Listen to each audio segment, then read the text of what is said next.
Our next speaker, John Hannon, achieved Amazon bestseller status with his Engaged Management book series. This year, his company will close nearly $50 million in digital and television revenue for their client partners. Recently, John and his business partner, Tom Ray, were awarded the CSP Certified Speaker Professional designation by the National Speakers Association. Just 1.4%, that's 761, of the over 53,000 speakers worldwide are CSP recipients. Jim Doyle also holds this credential, making Jim Doyle and Associates the only company in the world with 3 certified speaking professionals. Please join me in welcoming back for his 12th year attending the NAB Small Market Television Exchange, the president of Jim Doyle and Associates, John Hannon.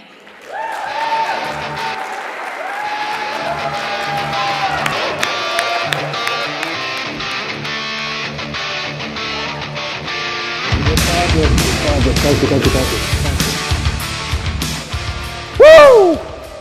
Come on in, we got plenty. Welcome to Elevate 2017, day number 1. I am extremely thrilled to be back in the room, so excited to be on the platform. You guys know I love this event. Absolutely love it. I love coming back and seeing our clients. I love coming back and seeing our soon-to-be clients.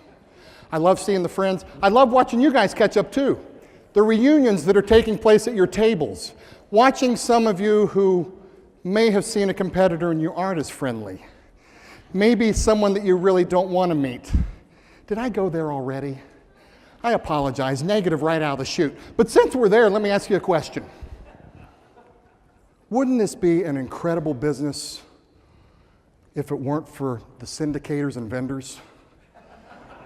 I mean, why the heck are they even calling you anyway? You can't make any programming decisions at your stations. It goes to a group guy, right?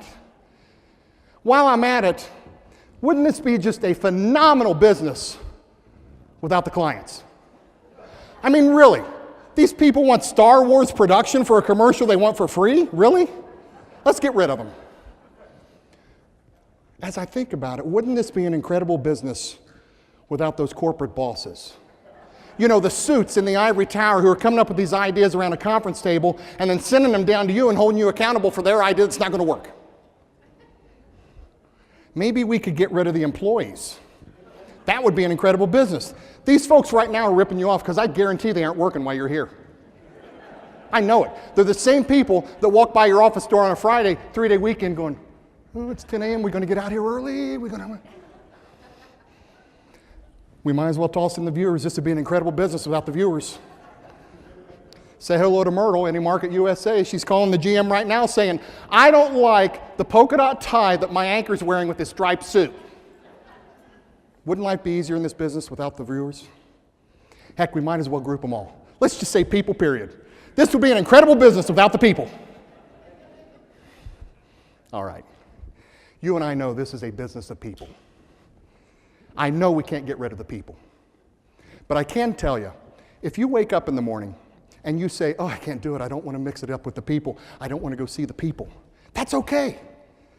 The best managers, the best engaged folks, the best of the best of the best will have those days. The concern steps in when you say, every day, I don't want to see the people. Because in this business, to be successful, foundational, you have to have a heart of service. A heart of service. If you don't have a heart of service for the viewers, for the clients, for the employees, it's going to be an uphill battle for you. If you know somebody in that situation, I'd say free yourself for a better opportunity somewhere else because you will never be as successful as you need to be in this business. You will never be able to be an engaged TV manager in the new TV business. And why do I say new? Here's a news flash for you. TV's not what it used to be. 3 networks, single-digit handicaps, 20-hour work weeks, 3-hour martini lunches, kids who are our remote controls. Oh, that was a lot funnier when I wrote it. The loudest laugh came from Jim Doe. Thank you. Thank you. It's changed, right? In today's world, as a TV manager, you have to wear a gazillion hats. I would contend that in this world, regardless of the position, you have to be not only smarter, but infinitely faster than we did 10, 20, 30 years ago in this business. Here's your biggest responsibility. Before I deliver this, let me make sure. Are there any PBS affiliates in the room? Okay. Not for profit, not for me. We're in it for the dollars, right? So everybody's here to make a little money. So your biggest responsibility, thank you. Your biggest responsibility is to be a magnet for the bucks, the cash. Revenue solves all issues. I don't care what your title is. That's your deal. You may sit there as a general manager and go, well, that's why I got sales managers. You know what sales managers are thinking? That's why I got AEs. You know what AEs are thinking? That's why we got 10 AEs. No. Everybody has to get involved with the revenue. Because here's what we're up against in the business. National. Leo McCourtney makes a mean pancake. He's out there hitting the heels on the street to try to collect the dollars for you on the national scope. We can agree the pie has gotten smaller. It's not going to get any bigger. So even though your shares could go up on national, you aren't going to get any more money. It's going to be less than what you've had year after year after year. Automotive. Wow. What about those 30, 35% shares we used to have of automotive? If there was just somebody who could help us understand what automotive is and what it means to us, to really help us engage. Programmatic. I don't know. Are you having, some regions are saying, hey, we're okay with programmatic. Other regions are saying we aren't going to make any money with this. I think the biggest issue is we cannot agree as an industry on a software format. Good luck. Digital. Is it going to be up or down? I know there are digital sales managers here. I know that we now have general managers who came up as a digital sales manager, and I love that. I love the digital tools that we have. But I got to tell you, we aren't getting it done. I spoke with a general sales manager yesterday. I love this guy, really respect him. And he said to me, we're getting killed on digital. I said, what do you mean? You got a full suite of digital? He said, no. There are agencies in the marketplace that are digital agencies coming in, getting our clients, our TV clients, cutting my TV budget in half, and then spending their digital dollars everywhere else but us. We got a lot of work to do. At the same time, you're looking at folks and saying, hey, are you ramping up on the new categories and new opportunities?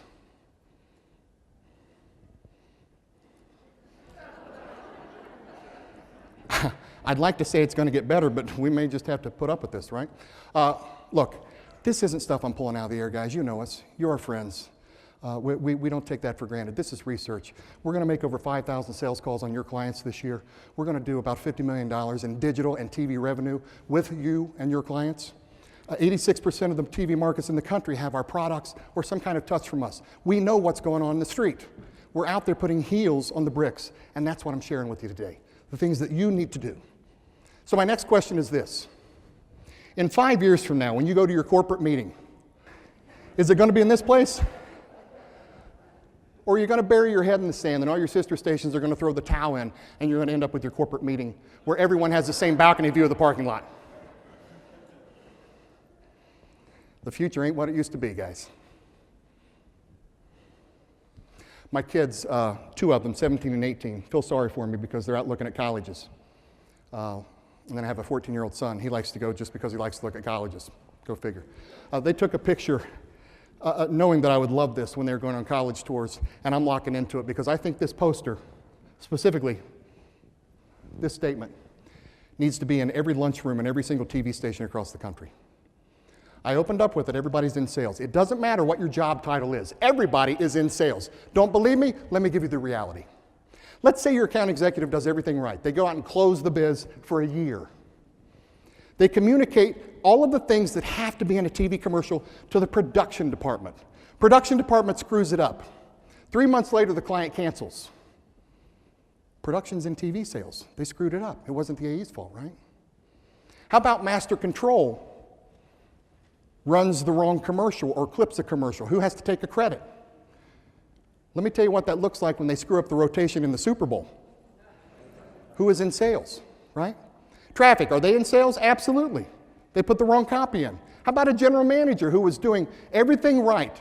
Showed up, there was a news issue, he had to deal with the news issue, which made him 20 minutes late, he or she 20 minutes late for the big client lunch. The client didn't like that, so they canceled. You offend me by showing up late. GM's in sales. Everybody is in sales, and you got to get on board with this. Those are the kind of cultures that you have to create, regardless of the number of hats that you may be juggling. Here's my promise. By the end of our discussion, and look, I'd like to eat, so I'm not going to go too deep into lunch. But by the end of my discussion, you're going to understand engaged management and how to maximize your team's sales performance. And I specifically say team sales performance. For general managers, we're talking team. For sales managers, we're talking sales team. For wannabe general managers, we're talking team. There's a nice blend back and forth I'm going to share with you today. But you're going to understand the meaning of engaged. You're also going to understand what engaged is not. Secondly, you're going to understand what employees want from you. And lastly, I'm going to leave you with what the most engaged managers are doing across the country. But first, when you pay a speaker to speak, or in this case, don't pay a speaker to speak, and they get up on the stage, the platform, they like to go on in perpetuity, right? I'm no different. I want to give you everything. I want to give you 20 pounds in a 5-pound bag. So I want to make sure I get the thank yous out of the way, because that clock will tick down to 30 seconds and I've forgotten to thank you. Here's the deal. 10 minutes. Here's the deal. Thank you. Sincerely, from the bottom of my heart as an individual, 12 years I've been coming to the NAB Small Market Exchange. Only 1 year out of those 12, I wasn't participating in some capacity in a presentation, being a sales promotion contest when I was on the station side, breakout sessions, or being on the big stage. And I understand what a privilege that is, and I don't take that for granted, and I thank you for that. Our company, Jim Doe & Associates, thanks you for that. We thank you, our clients. We thank you, our soon-to-be clients.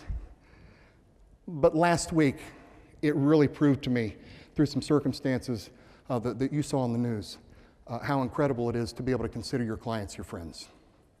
2 weeks ago, I was in Dallas, Texas. It was a week after Hurricane Harvey came through. I'm in the hotel. It's about 4 hours from Houston. Folks are driving in from Houston, fleeing what were going to be those terrible floodwaters that you saw on TV. There was a little bit of anxiety in the hallways, a little bit of unsure, what's next. And I'm sending out messages to all of our friends in harm's way saying, prayers, we're thinking of you, I hope everything's okay. Never knowing that a week later, I would be on the receiving end of those messages. Well, I'm thrilled to tell you, when Hurricane Irma came through, and we're in Sarasota, Florida, world headquarters right there on the west side of Florida in the Gulf area, it was looking pretty bad. But I'm thrilled to tell you that nobody on the JDA team was hurt. Nobody suffered any major property damage. Our office was bone dry, which is ironic to me because when we whisper rain, it floods. Right now, no kidding, right now, this very second, there is a crane at my house taking trees off the roof of my house, where the lovely Bridget, my rock for, my goodness, I've been married mid-20s, whatever. We've been around a long time. She's taking care of everything. I told her, I gotta go. She said, you go make the money. I said, but I'm not getting paid. She said, go anyway.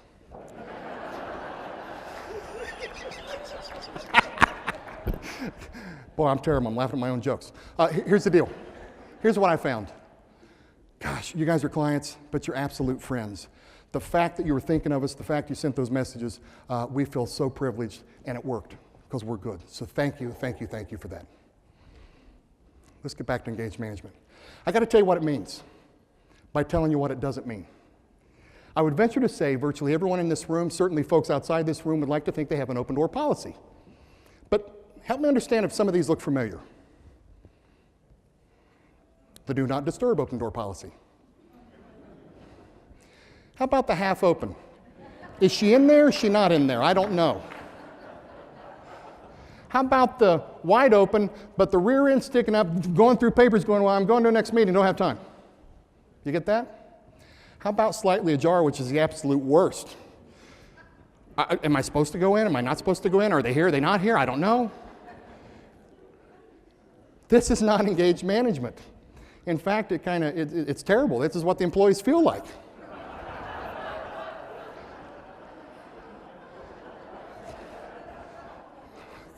The ones who laugh the loudest are the guiltiest, by the way. I found a nugget. I love this bazillion pages of research from Gallup poll. This was from 2015. It's a State of the American Manager. It is 4 decades of research. 4 decades. 2.5 million manager teams, 195 countries, 27 million employees. Their engagement was measured, and they were able to determine a direct link between your level of engagement and the outcomes, the positive or negative outcomes with employees. Here's the shocker that stuck out on me, like page 1. 35%. Okay, Sam, look right, look left. That means one of you are engaged. However, let me give you some relief. This is a very gifted room. And the fact that you're in this room tells me that you're engaged because you laid down the shekels to come to the event, right? Your competition is back in the markets. You're here, so I'm guessing the 35% of engaged managers are right here. The disengaged are back home. So you beat the bullet there, right? 35%. You believe this? It's true, right? People leave managers, not companies. So if you have a friend or you know somebody who's got a turnover issue, I would encourage you to suggest to them to take a look in the mirror and be as honest as they can be with themselves. What are they doing? What are they not doing to create the cultures that are fertile, that retain folks? Research indicates someone will take less money to work somewhere that they enjoy versus somewhere they don't enjoy. I've seen it my whole career. So what are these individuals who have those issues not doing? Are they engaged themselves? Because quite honestly, it's garbage in, garbage out. 70% of your employees are disengaged. Only 3 out of 10 care. We're going to the salt mines. And if you aren't engaged, how can you expect them to be engaged? Whose fault is that? It's us, right? We got to fix it. We got to fix it.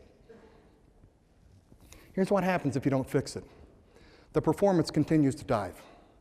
They don't care. They don't care when you have the rah-rah discussions in your sales meetings about what pacing is and how you need to get moving. The growth and positive momentum, as a result, it's at risk. You're going to get nowhere. It's a cancer that just festers. If you're an engaged manager, you're going to get positive performance. If you're a disengaged manager, you're going to get negative performance. Or is there even any such thing as a negative performance? I guess it's just no performance. This is what you're faced with. So today I'm going to ask you to fix it. I'm going to ask you to correct it. As an industry, we start with individuals and we look at the industry. Common sense would dictate that employees whose managers are open and approachable are more engaged. Doesn't that make sense? Because if you're taking an interest in me as an employee, I feel comfortable that I can come to you and I can have discussions with you on business or non-business stuff. And what's that really defining? Trust. We need trust in every single relationship.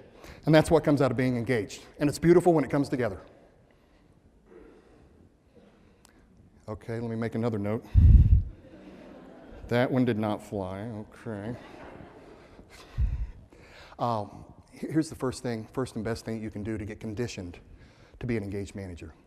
The MBWA, management by walking around.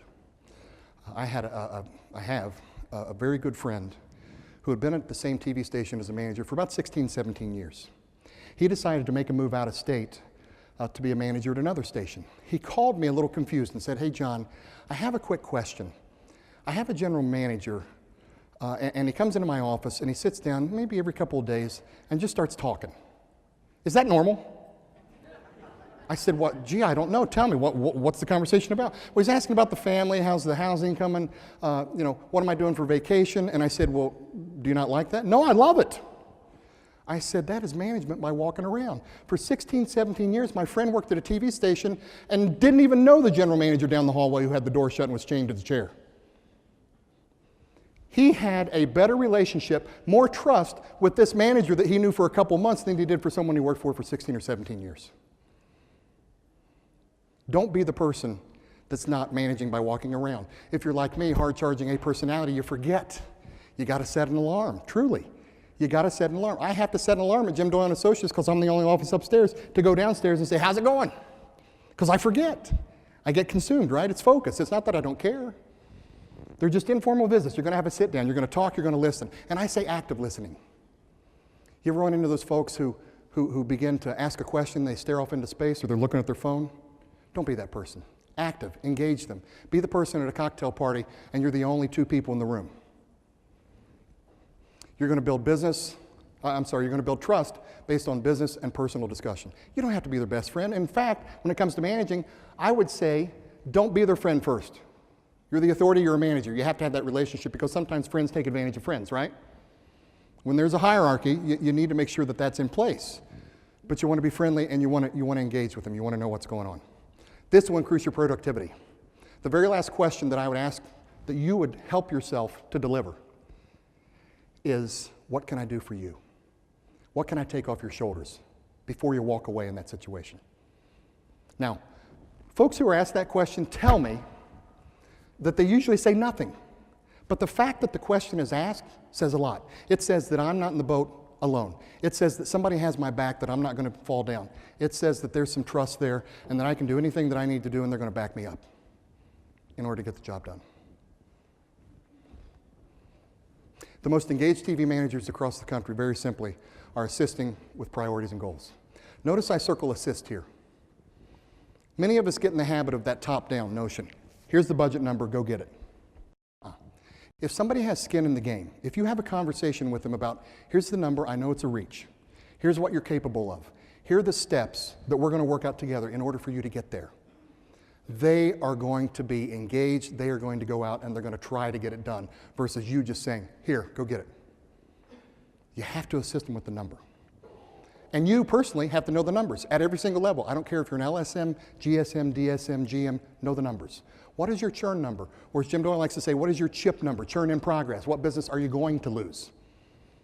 My math equation is the same every single year. If you're going to churn $400,000 as a team at the end of this year, how much do you have to write to make that up? Don't answer out loud. Because if you aren't thinking $600,000, $800,000, $900,000, we still got that remedial class open for you. This is not a flat world. Would anybody here be happy making the same kind of money in 5 years that you're making now? I say not. And the only way that you're going to make more money is to ask for more money and get more money. So, based on the diagnosis calls your account executives are doing, how many of those lead to presentations? What's that percentage? We also want to know, what are you closing at? What percentage are you closing as a team? Bonus points if you get it by individual. Let me throw you a bone here, help you understand. If you're new in the business, let's say 3 years, less mature in the business, you're going to close somewhere in the low 20% range, maybe mid-20s. The absolute best, creme de la creme, top folks are closing at 30, 33, 35%. 1 out of 3. How many of those horses would you like to have on your team? But do you even know what they're closing at right now, right? What is the minimum monthly investment that is required on your digital and TV station in order for clients to be successful? And then I'm going to parlay that into, what is your average monthly order when it comes to local or new business?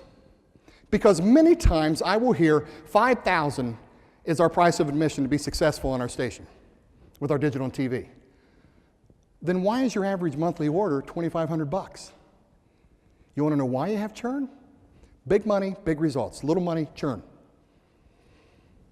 A larger market account executive, one of the stars, last year in fourth quarter had 11 new businesses.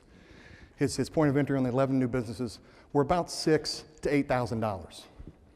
He did an assessment and figured out by the end of the quarter, only 3 of those clients stuck out of the 11. So 8 were gone. 8 gone. And what occurred to him was it takes $10,000 to $12,000 to be successful in his digital and TV station. He's selling at $6,000 to $8,000. He said, no more. From this point forward, all I'm going to do is $10,000, nothing less. And in doing so, his churn went, and his new business went through the roof. Let's do some quick math here. 100 presentations by your team, if you're closing at 22%, $7,000 average, that's a little over 154 grand. By doing no more work, no more calls, zeroing in on the close, asking for something at every single stop, gutting it up and asking for the dollars that you deserve. Maybe you're asking for $15,000, we settled 11. You can almost double that $154,000. Gee, John, how do we ask for more money? Well, stop asking what the TV budget is first. You need to ask, what is your total marketing budget? You ever have those account executives that run down the hallway, they're high-fiving everybody, woohoo! Got 50% of the buy, 50% of the $100,000 TV budget, man, I am good. But yet, when you have to sit down and a discussion with the client, you find out the total budget was $500,000. You didn't get 50%, you got 10%. We cannot hold ourselves accountable for the arbitrary reason that the client chose to give $100,000 to TV, $100,000 to radio, $100,000 to a newspaper, whatever. I don't care. I do not care. Give me the total budget. Now my conversation is a $300,000 to $400,000 conversation, not a $50,000 conversation. Also, we don't celebrate Sallies. I'd like to think that I came up with this same as last year, but Jim Stews, one of our incredible senior marketing consultants, came up with this. Same as last year. Again, I go back to what we discussed earlier. If you want to get more money, you have to increase the billing. Let me tell you what happens. Let's say for ease of math, $100,000 is the close. The next year, you're negotiating for the $100,000 again. The first year, the client got $100,000 in value, you got $100,000 in dollars. The second year, because you're afraid you're going to lose $100,000, the client gets $120,000, you get $100,000. Fourth, fifth year, we're at $140,000, $150,000 we're giving up in value, we're still getting $100,000. You see the problem here? At some point in the sales process, we go from offensive to defensive to try to protect the money that we're afraid we're going to lose, instead of asking for $300,000 or $400,000 and justifying why that's the right thing to do. You can't let that happen. No same as last year's celebration. The most engaged managers keep a spotlight on closing. There's still, as I travel the country, it infuriates me. These AEs work so hard on the presentations, and then their closes. So what do you think? Well, call me in April. Okay. No. You have to hold them accountable. You have to be engaged in the process to help them understand this has got to be a habit. Close something on every single call. Close the creative process. Close the agreement on the favorite show. Close something. I don't care what it is, because when it comes time to ask for the dollars, then they will be in the habit before they close the meeting and go, oh, I'm supposed to ask for something. What is that? What is that? Oh, a close. How about the most engaged managers are students of culture? They create cultures that are stimulating, they have opportunity, they get a clear buy-in to the vision from the staff, there's professional accountability. There has to be accountability in every process, good and bad. This is professional accountability. They're committed to teaching and training. It's all about celebration and fun. 70% of our business are made up of socializers, the folks on our teams. Socializers. What are socializers like? They like fist pumps, they like high fives, they like food, they like music, they like fun. Those are the environments that the most engaged managers are creating across the country. And if they have that kind of environment, I don't hear the 5 most heard words that I usually hear from these particular stations. I can't find good people. I would contend, and it's been proven to me time and time and time again, believe it or not, there are stations in this country that are not having an issue hiring people. It's about that big, but they're there because they've created these cultures. They've created a culture where hustlers are banging on their door. They don't have to go out and find them. Engaged managers are visible. They're outside, they're client-centric. They know who the top players are. They know who the decision makers are in the marketplace. So when a buy goes down, they can be there. They're engaged inside the building with all of the employees. I never, ever, ever, as a general manager, want to walk down the hallway and not know somebody's name. So I was the last stop, the last stamp. I didn't have to approve everybody to be hired, but it was the last meeting to say, hello, welcome to our family.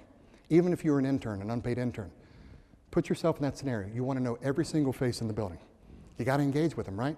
I'm reminded of a time when we had an account executive as a GM, and I got a call from a very friendly buyer from McDonald's. And she said, I'm sorry I have to call you, but your account executive for the last 5 or 6 weeks has not returned my call, not returned my emails, and not returned my faxes, and I'm trying to give you money for next quarter for McDonald's. So when that happens, and McDonald's was a big account for us at the time. When that happens, what do? Well, I'll tell you what I did. I bring the sales managers in, I bring the account executive in, and I say, here's the deal. Jeremy, not his real name. I'm taking McDonald's. Sales managers aren't taking it. I'm taking McDonald's because now I'm involved in the process. I'm engaged in the process in a negative way. And we're going to give that to somebody else. Just to make the point that you've got to be on your toes. This is not how we react here. This is not the lack of credibility we want out on the street. So given that story, my question to you is, if you wouldn't tolerate that from an account executive, why should your boss tolerate from a manager you not engaging with your best folks inside the building? How about outrageous goals? The most engaged managers have absolutely outrageous goals. And here's something that I came up with. You call it the woe 2 times, call it the woe squared, whatever you want to call it, but it sounds something like this. You walk in with the number, which is a stretch. It's a reach goal, right? And the room goes, whoa. And then you say, I got a plan how we're going to get here. Step 1, step 2, step 3, step 4, step 5. Can you see it working? And then they go, whoa. Bell right on time. That's... Watch this, I'm going to make the lights go off. No. The woe 2 times. All right. Engaged managers invest in themselves. Warren Buffett said it best. You can read it as well as I can read it out loud, right? General managers, if you came up through the sales ranks and you went to training and teaching of sales 10 years ago, and that's the last time you went in and discussed anything on how to do sales to better yourself, do not go into a sales meeting and start telling people how to sell, because you're out of date. You have not kept your skills up to speed. I was in Las Vegas, and a gentleman came up to me, and he said, hey, you're John Hannon. Sometimes we get it, and I go, yeah, I am. Let me check. Yeah, I'm John. He said, I've been watching your DVDs, I've been watching your tapes, I've been reading your stuff. And I said, oh, great, where are you? Are you a sales manager? Where are you? And he said, no, I'm a news director. I said, well, wait a minute, you're a news director? He said, yeah, I've been spending out of my own pocket the last 2 years buying everything I can about sales and television. I said, why would you do that as a news director? I'm just curious. And he said, because at some point, I'm going to get an opportunity to get my general manager stripe. And I recognize my deficiency is sales because I'm coming up through news. You think that guy's going to be good in the business? Heck yeah. He's going to be an engaged manager because he recognized what he needed to do in order to be better for everybody else. Those of you who've read or watched anything I've done for quite a while, you've heard this of me 100 times. I love this statement. When expectation turns to hope, it's time to make a change. I don't know who said it, but I've said it 3 times, so it's probably mine. When expectation turns to hope, it's time to make a change, right? Here's what I mean. You got to deal with underperformers. Having a dud, a ball and chain on the staff is not better than having nobody on the staff. Let me tell you. You can do it the Jack Welch way. You can look at the bottom 10% and you clean them out every year regardless of what conditions are. That's entirely up to you. I don't care how you get there. You need to identify who these folks are. You need to say, now what? I got to put a plan into place. We got to get this fixed by this date or you are gone. Don't let your socializing side step in and you go back on that. When you lay it out there, that's what you got to abide by. That's what you got to do it. Because if you don't, you've made a mistake. You've lost credibility on the staff. The staff is counting on you to make sure that they're firing on all cylinders. While you're yelling at them to get the deal done, and you're letting this cancer fester over here, you're losing credibility. How much better off would you be as a team? And what would the revenue impact be if you got that person off of your team? What engagement do employees want and need from you? Well, to figure that out, I went to the country's biggest and best stars, the sellers, the top of the top. And there are 3 of them. I won't go into the backgrounds because chances are you probably heard about them already, or I don't know, I have an inkling that maybe you might hear about them later. But I want to play something that Bill Murray said in just a second when I asked this question. What do you need from your managers? What do you need to get motivated to make your life easier, to do the job that you are paid to do, to be the best that you can be, the best sales professional you can be? What do you need from your manager? Here's what Bill Murray had to say. Now, I'll preface this because I am getting it on my end. But what I need personally is I need to be left alone. Sometimes I need to be reeled in a little bit. Sometimes I need to be reminded of a few things, but ultimately I'm treated like an adult. I'm treated like someone that is going to passionately pursue my business and succeed in my business because my goals are going to be higher than their goals. Do you hear what Bill says there? Leave me alone. But I recognize because of my passion, from time to time, I may go outside the parameters. And at that point in time, you have my permission. In fact, I encourage you to pull me back in. Bill is a guy you don't have to watch. Bill's going to go out and slay it. He's going to kill it. He's going to bring it back. Because his goals are higher than your goals. Would you like a guy like that on your team? Okay, he's not leaving where he is. That's not why I'm doing this. Let's hear from Sue Layton. You want to see me run through a brick wall? You tell me that my family is just as important as this job. And wow, I'll pretty much do anything for you then. But you got to care about me, and you got to care about what's important to me. Have you ever said to yourself, what can I do to make the A's run through a brick wall? You don't even have to ask Sue. She's going to tell you. Look, you want me to run through a brick wall? I'll lay down in front of a bus for you. All you got to do is tell me my family is just as important as my job. Look, just as important. Not my family is more important. My family is just as important. Ask about me. Care about me. Care about what is important to me. How are you going to find that out? You got to be engaged, right? You got to have conversations. You got to say, how's it going? How's the family?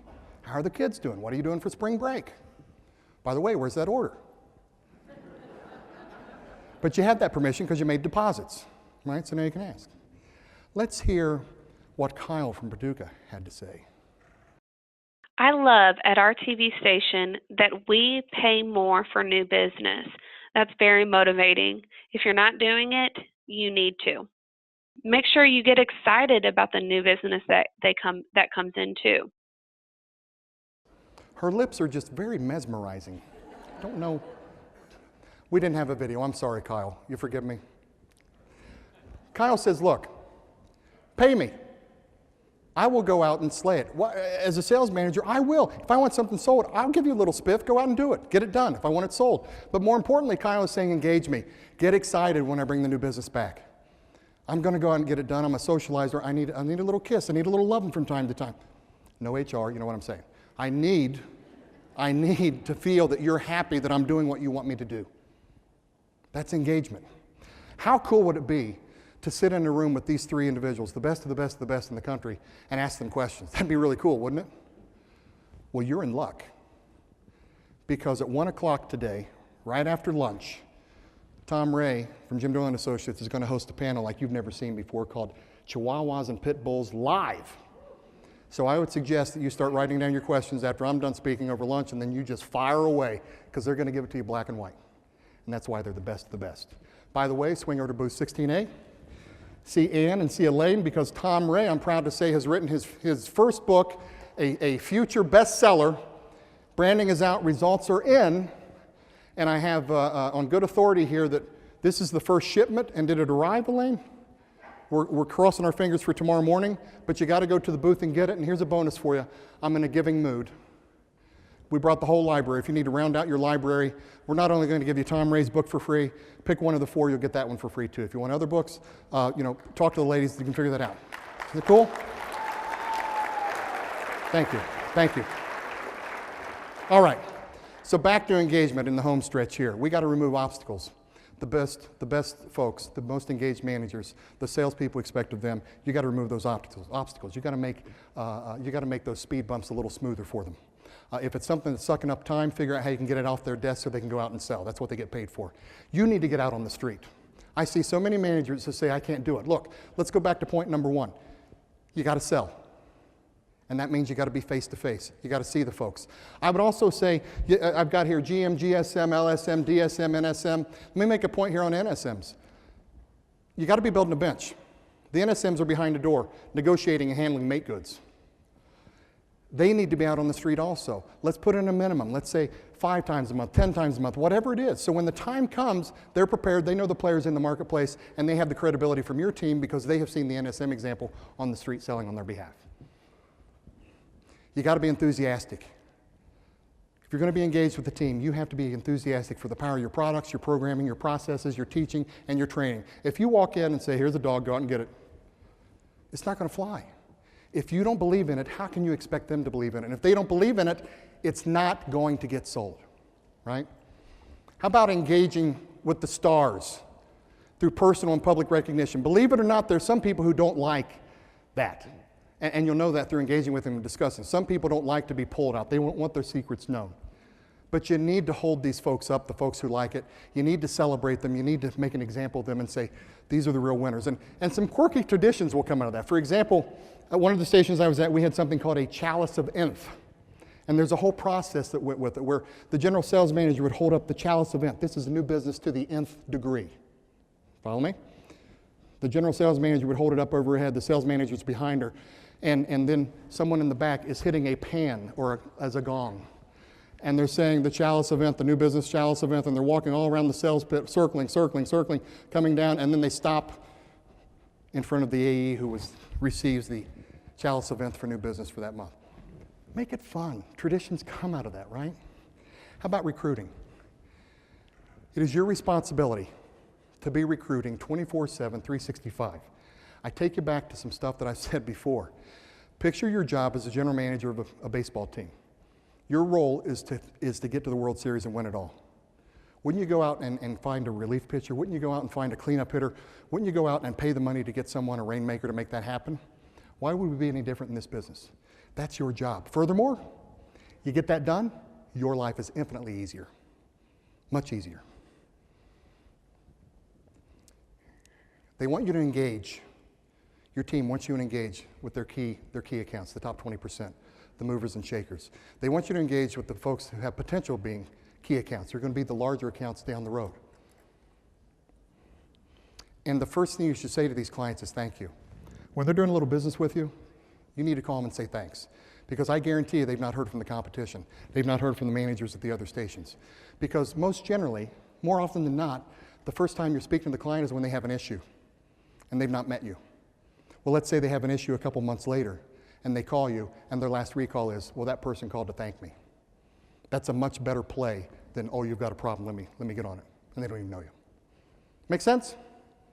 You picking up what I'm putting down? All right. Here's the deal. I'm going to take you back to thinking. You can think about it in your mind's eye right here, or when you get home after the event, or when you're in your hotel room tonight. I want you to take a long look in the mirror. And I want you to ask yourself, am I worthy of the title? The business card that I have that says any form of manager on it, am I worthy of that title?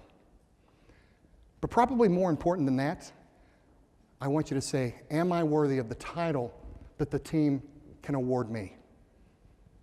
I'm a manager on the card. I'm a leader in the eyes of the team. And if you're truly engaged, if you truly have their back, you are a leader. But only you can answer that, right? Are your actions worthy? Can you honestly say that you're engaged with every individual? All right, I'm going to ask you to step on a limb here for a second. I want everyone in the room to close your eyes. Make your purses out on the table first and then close your eyes. As you close your eyes, think through these questions. What color are the eyes of your business manager? What color are the eyes of your chief engineer? What color are your news director's eyes? How about all of your sales managers? How about the best AE in your station? What color are the eyes? Now open up and take a glance. Why don't I have you do that exercise? See, engagement is not about words. Engagement is not about anything more than a feel. And I'm a very strong believer that it's eyes to the heart, eyes to the soul. And if you can't tell me what color somebody's eyes are, you are not making a feel. You are not making a connection. You need to come off of your management chair. You need to get down on their level. You need to look them eye to eye and say, I'm here for you. Do you feel me? I'm backing you up. I'm giving you everything I have to be as successful as you can, because when you win, we win. Are you doing it? You have to. You have to be successful.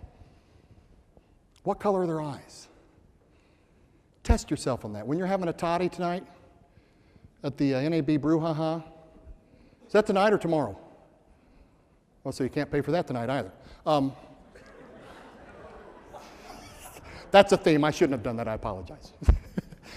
When you're at the brouhaha, ask yourself, did I make a connection? What color is that individual's eyes? And you know what? You have a second chance, because when you walk away, you go, oh, wait a minute. Hey, Amanda, you know, I saw a blue.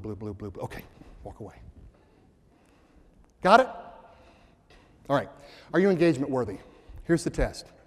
Is your current mode of operation, is it conducive to an incredible culture? Is morale high? Is there professional accountability in the building? Is everyone holding everybody up? Is there a plan to achieve the vision? Do you celebrate performance? Do you celebrate the outcomes? Are you consistent with your enthusiasm?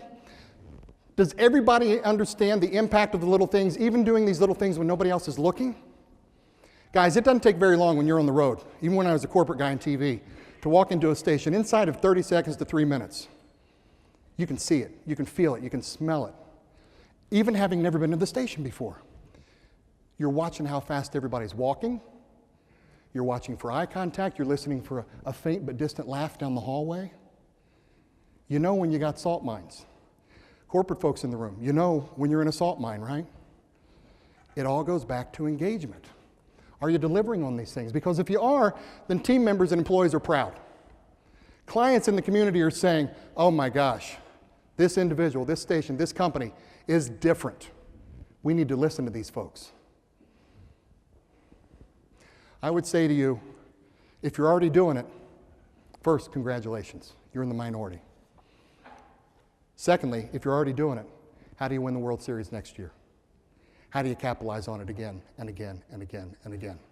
And if you aren't doing it, what's it going to take to get there? When are you going to commit yourself to get it done? Not tomorrow. This isn't a diet we're starting on Monday. This is right now, today. And you got to put a timeline on it. Because if you don't put a timeline on it, in perpetuity never arrives. It's not going to happen. In the home stretch close here in my presentation, I got to get you thinking. I got to get you thinking with this question. What's holding you back? What is holding you back? What is that can't in the back of your mind? That can't that suppresses your ability to deliver bigger, better than you ever thought possible for you, for your friends, for your family, for all those that you engage with on a daily basis. Thursday, September 15, 2016, 4:47 p.m. I stood on this platform and I bared my soul to you with a story that I had never told anybody publicly. In fact, I almost didn't tell the story. I'm saying to Tom Ray off to the side of the platform before I go up, man, I can't pull the trigger, I can't do it. It's too emotional for me, I can't offer it. Tom said, they need to hear it, John. You regret it for the rest of your life if you don't tell it. I said, okay, and I'm glad I did. For those of you who were not here last year, excuse me, who didn't get to see my presentation last year, I'll give you the very quick summary. At the age of 46, a couple years ago for me, I discovered that my father, who had died of prescription drug abuse, was not my father. And you know, quite honestly, I wasn't born with a silver spoon in my mouth. I don't have enough time to fill you in on all of the made-for-TV Jerry Springer episodes that I suffered growing up. If you look on paper, I shouldn't enjoy the bountiful life that I enjoy, the love of a family, the love of my friends, and financial success. I should have failed. I should have flat out been in jail, probably. But as I told the story last year, I had a revelation when I had this news. And I'm in my car, and as I'm driving home thinking it through, I see the rearview mirror. You guys remember this, right? The rearview mirror. This tiny. And it hit me that, my gosh, the rearview mirror is so tiny because it matters, not at one iota, what happens in your past. That is not an indicator of what your future success will be. As I'm driving along and I look at the windshield, massive, right? The windshield is there for what? The windshield is there to capitalize on those opportunities that are coming at you. And as I thought that through, I became very thankful for the individuals in my life through my journey that had been so positive and believed in me when I didn't believe in myself and helped me surpass goals that I never thought possible. Full disclosure, telling that story was very emotional for me. So emotional, in fact, that at the end of the story, you may remember you stood up to clap for me, and I made a beeline off the stage because I didn't want you to see what was on the way. Today, I'm not so emotional. If you want to stand up and clap when I'm done, I'll stand here and take it like a man. All right? So I came off the stage last year, And I met off the platform after the hugs and trying to keep myself together. I didn't want to turn around because I was going to lose it.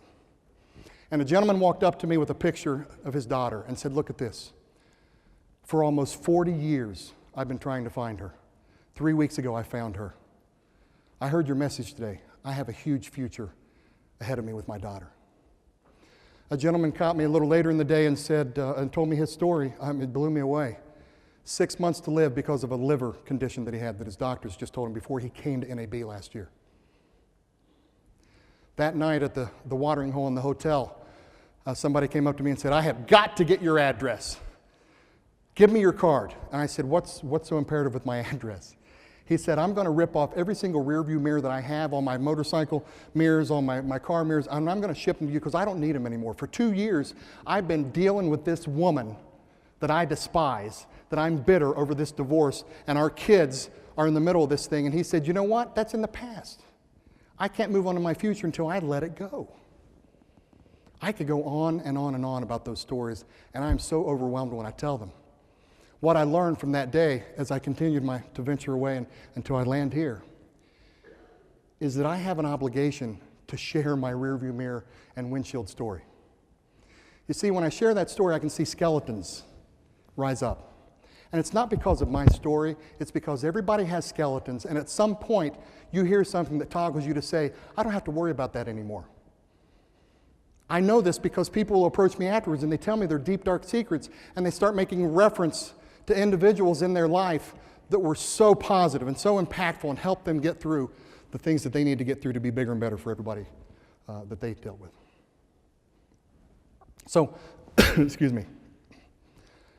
I would suspect that in this room, as I tell you that story, you're thinking of individuals in your life as you go through your journey that have had a positive impact on you.